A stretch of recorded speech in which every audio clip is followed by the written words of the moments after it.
हिंदवी स्वराज्याचे सरसंस्थापक छत्रपती शिवरायांना मानाचा मुजरा करतो। भारतीय राज्य यांना मानवंदना अर्पित करतो। आज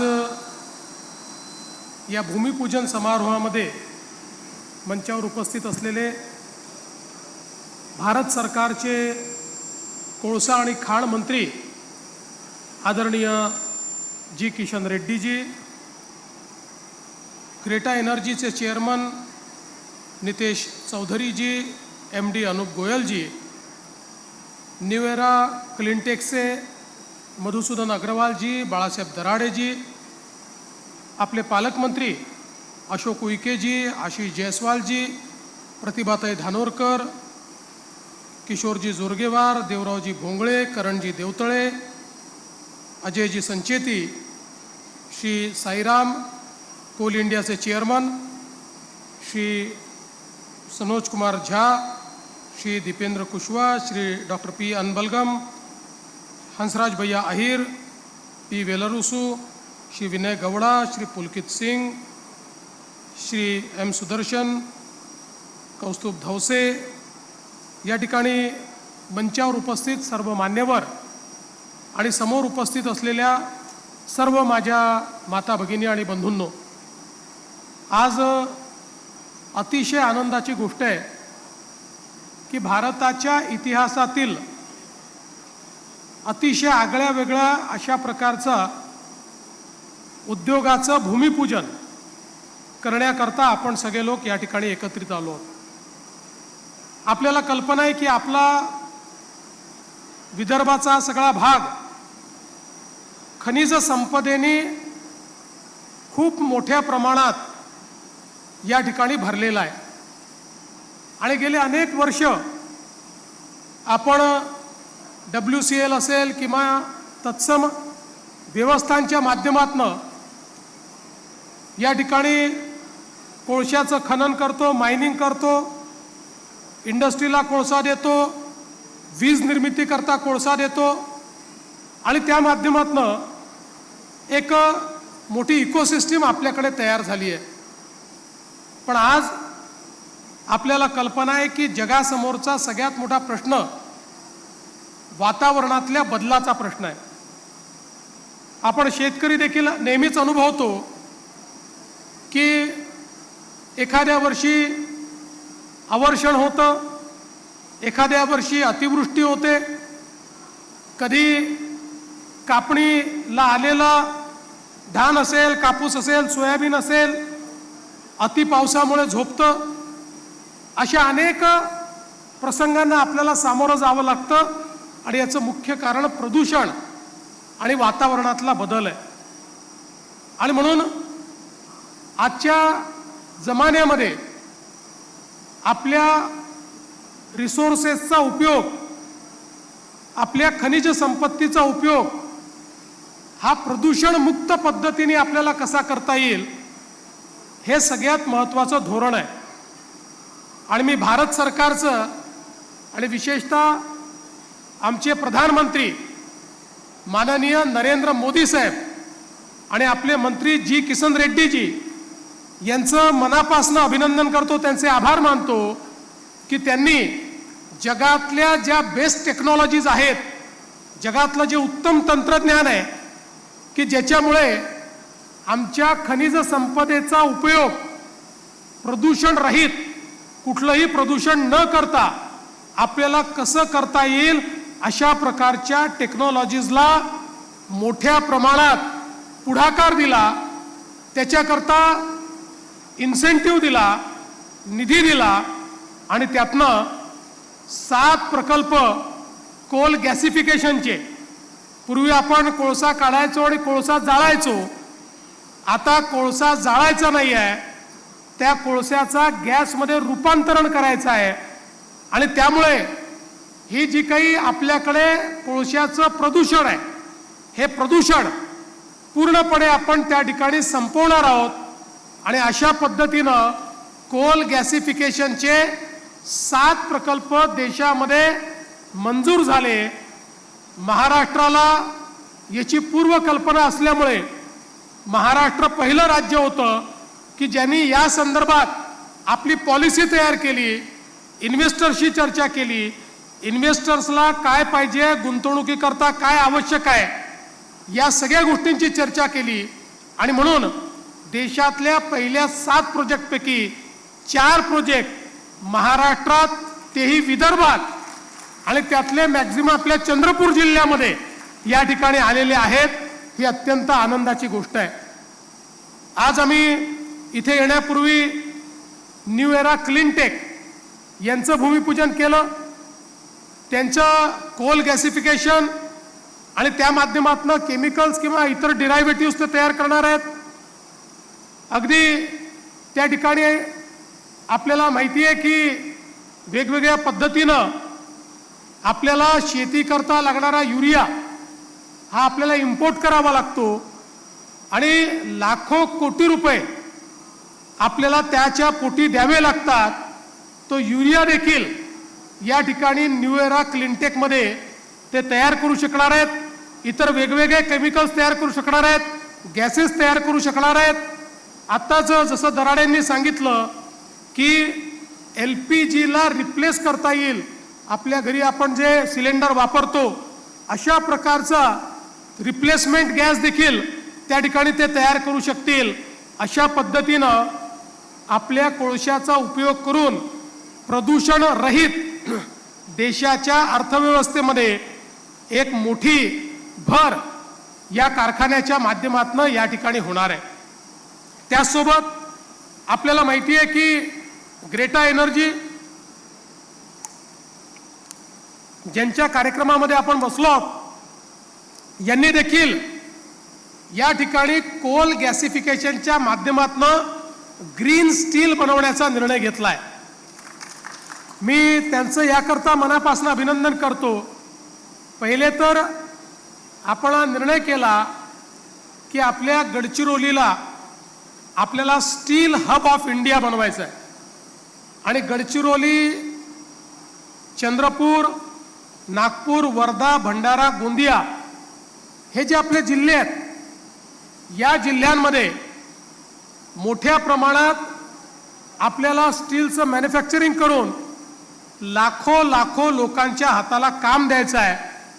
आणि मला सांगताना आनंद वाटतो की जवळपास 3 लाख कोटी रुपयाची इन्व्हेस्टमेंट, गुंतवणूक आता या ठिकाणी आलेली आहे आणि जवळपास 1 लाखपेक्षा जास्त आमच्या लोकांच्या हाताला काम मिळेल अशा पद्धतीनं याची सुरुवात झालेली आहे.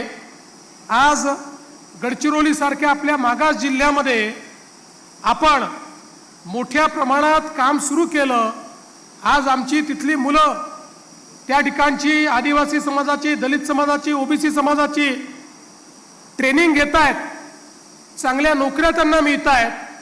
एवढंच नाही तर आपल्या गोंडवाना विद्यापीठाला कर्टिन विद्यापीठासोबत, वेस्टर्न ऑस्ट्रेलियाच्या कर्टिन विद्यापीठासोबत त्याचा जॉईंट अशा प्रकारचा प्रोग्राम आपण सुरू केला आणि आपली मुलं आता मायनिंग इंजिनिअरिंग करता ऑस्ट्रेलियामध्ये शिकून राहिलेली आहेत आणि तिथनं आल्यानंतर बेस्ट माइन इंजिनियर्स हे आपल्याकडे असणार आहेत. आणि म्हणून अशा पद्धतीनं स्टीलच्या क्षेत्रामध्ये जिथे सर्वाधिक रोजगार तयार होतो अशा क्षेत्रात आपण पदार्पण केलं. पण या क्षेत्रातलं फ्युचर काय आहे, या क्षेत्रातलं भविष्य काय आहे? या क्षेत्रातलं भविष्य ग्रीन स्टील, कुठलंही प्रदूषण न करता तयार होणारं स्टील हे फ्युचर आहे. आणि ते फ्युचर कुठे आहे? ते फ्युचर या ग्रेटा एनर्जीच्या प्रोजेक्टमध्ये या ठिकाणी आपल्या भद्रावतीमध्ये आहे. इथे आपल्याला कोल गॅसिफिकेशनच्या माध्यमातून स्टीलचं उत्पादन करण्यात येणार आहे. त्यामुळे खरं तर हे जेवढं स्टील इथे बनेल, या सगळ्या स्टीलला 100% एक्सपोर्ट मार्केट आहे. यातलं एकूण सगळं स्टील हे परदेशात जाऊ शकेल. याचं कारण जगाने आता जास्तीत जास्त ग्रीन स्टील स्वीकारलंय आणि जगातले अनेक प्रगत देश असे आहेत की जे केवळ ग्रीन स्टील वापरतात, प्रदूषण न करणारं पद्धतीनं तयार झालेलं स्टील हे वापरतात. त्यामुळे मला असं वाटतं की एक अत्यंत मोठा एक्सपोर्ट ओरिएंटेड अशा प्रकारचा उद्योग हा या ठिकाणी या माध्यमातून आलेला आहे। आणि जवळपास आपण जर विचार केला तर या दोन कंपनी मिळून 10,000 लोकांना रोजगार या ठिकाणी मिळेल अशा पद्धतीची याची रचना करण्यात आली आहे। मी या निमित्ताने न्यू एराला आणि ग्रेटाला दोघांनाही विनंती करतो की आपण या ठिकाणी आता आपलं काम सुरू होत आहे आणि आपल्याला कल्पना आहे की कशा पद्धतीची मॅनपॉवर आपल्याला लागणार आहे। तुम्ही इंजिनिअरिंग कॉलेजची मुलं तर बोलवली ते तर चांगलंच आहे, त्यांना तर आपल्याला द्यावंच लागणार आहे, पण जे आमचे ब्ल्यू कॉलर जॉब आहेत अशा जॉब करता, टेक्निकल जॉब करता आजपासूनच आमचे जे आसपासचे गावं आहेत, आमचा जो चंद्रपूर जिल्हा आहे, या जिल्ह्यातल्या मुलांची निवड करून त्यांना ट्रेनिंग देणं आणि त्यांनाच इथे नोकरी देणं हे मला असं वाटतं सगळ्यात महत्त्वाचं आहे। कारण तुम्ही निश्चितपणे उत्तम काम करतात, राष्ट्रकार्य करतात, पण राष्ट्रकार्य अपूर्ण राहील जर या ठिकाणी 70, 80, 90% लोक हे जर लोकल नसले तर हे राष्ट्रकार्य होणार नाही। त्यामुळे राष्ट्रकार्य पूर्ण करण्याकरता आपण पहिल्यांदा हा प्रयत्न करा, या भागातल्या मुलांना ट्रेनिंग द्या। त्याकरता तुम्हाला जर काही ITI सोबत किंवा वेगवेगळ्या आपल्या कॉलेजेस सोबत टायअप करायचा असेल, आम्ही तो टायअप तुम्हाला करून देऊ। त्या संदर्भात काही अजून इन्सेंटिव्स तुम्हाला हवे असतील ते इन्सेंटिव्स आम्ही देऊ। पण ही जी इकोसिस्टीम आहे, या इकोसिस्टीमचा फायदा आपल्या लोकल मुलांना झाला पाहिजे। या संदर्भात मी जेव्हा उद्घाटनाला येईल, आता अनुपजींनी मला सांगितलं आहे की पहिला टप्पा 1.5 वर्षात 2 वर्षात तुम्ही करणार आहे, त्यामुळे जेव्हा उद्घाटनाला येईल त्यावेळी सगळ्या कामगारांना उभं करून कुठनं आले हे विचारेन, त्यावेळेस मला लोकल कामगार हे त्या ठिकाणी 80% तरी दिसले पाहिजेत, ही जबाबदारी तुमची आहे। दुसरा एक शब्द मी तुम्हाला देतो, आमच्या सगळ्यांच्या वतीनं जेवढे लोकप्रतिनिधी बसले आहेत, तुम्ही फेअर अशा पद्धतीनं काम करा, कोणी तुम्हाला त्रास देणार नाही, कोणाला तुम्हाला त्रास देऊ देणार नाही। आणि कोणी लोकल नेता एखादा छुडभैया तुम्हाला त्रास देत असेल तर मला सांगा, मी आजच SP ला सांगतो, उचलून आपण बंद करून टाकू। त्यामुळे आम्ही तुमचं लक्ष ठेवू, पण तुम्ही आमच्या तरुणाईचं लक्ष या ठिकाणी ठेवणं हे अत्यंत महत्त्वाचं आहे। आणि मला असं वाटतं की आज या प्रकल्पामुळे निश्चितपणे देशाच्या नकाशावर आपला चंद्रपूर जिल्हा आलेला आहे।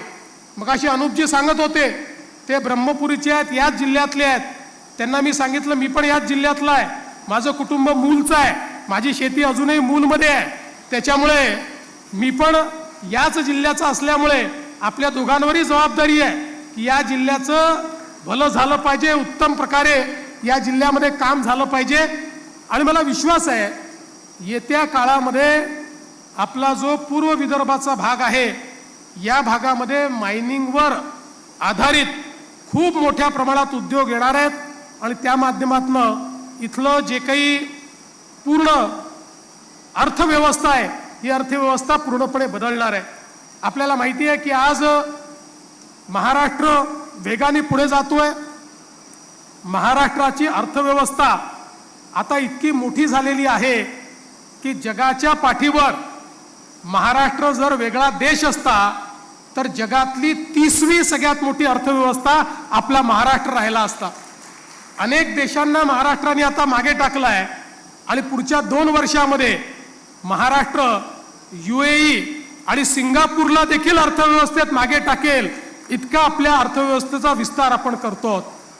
हा जर विस्तार आपल्याला करायचा असेल तर निश्चितपणे महत्त्वाचं काही असेल तर उद्योग हे सगळ्यात महत्त्वाचे आहेत। उद्योग आल्यामुळे एक इकोसिस्टीम तयार होते, रोजगाराची निर्मिती होते, त्यातनं सेवा क्षेत्राला देखील फायदा होतो, त्यातनं अधिक आपल्याला उद्योग मिळतात, पर्यटन क्षेत्राला फायदा होतो। त्यामुळे उद्योगाचा इफेक्ट हा शेतीपासून तर पर्यटनापर्यंत प्रत्येक गोष्टीवर त्याचा एक परिणाम, सकारात्मक परिणाम होत असतो।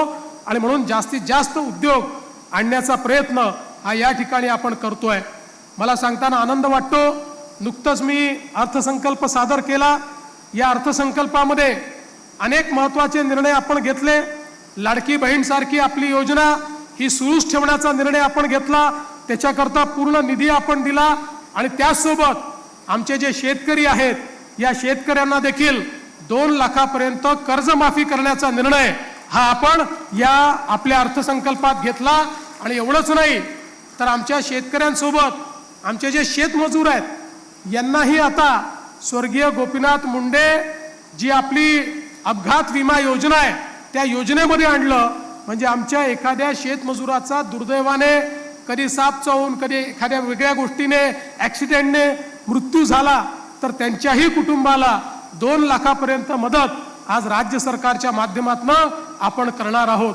आणि म्हणून शेती असो, उद्योग असो किंवा सेवा क्षेत्र असो, सगळ्या क्षेत्रांमध्ये गुंतवणूक करून तिथल्या रोजगार निर्मितीला चालना देऊन आपल्या राज्याला पुढे नेण्याचा प्रयत्न आम्ही करतो आहोत. आणि निश्चितपणे या प्रयत्नांमध्ये एक मोलाचा वाटा हा आज या दोन्ही उद्योगांनी येणार है. मैं किशन जी आपका बहुत बहुत आभार व्यक्त करता हूँ. किशन जी आप तो हमारे पड़ोसी हैं और आप महाराष्ट्र को तो बहुत अच्छे से जानते हैं. आप 20-25 सालों से महाराष्ट्र में आते हैं. आपका भी हमेशा प्यार महाराष्ट्र पे रहा है.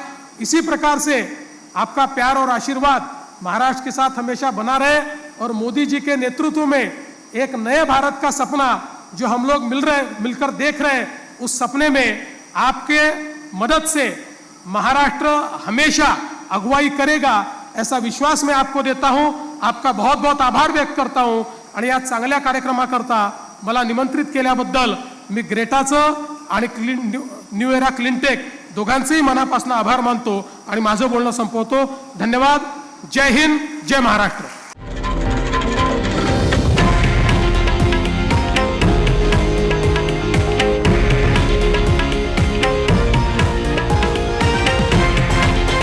हे आहे देशातील नंबर 1 न्यूज नेटवर्क आणि आपण पाहत आहात TV9 मराठी, एकमेव.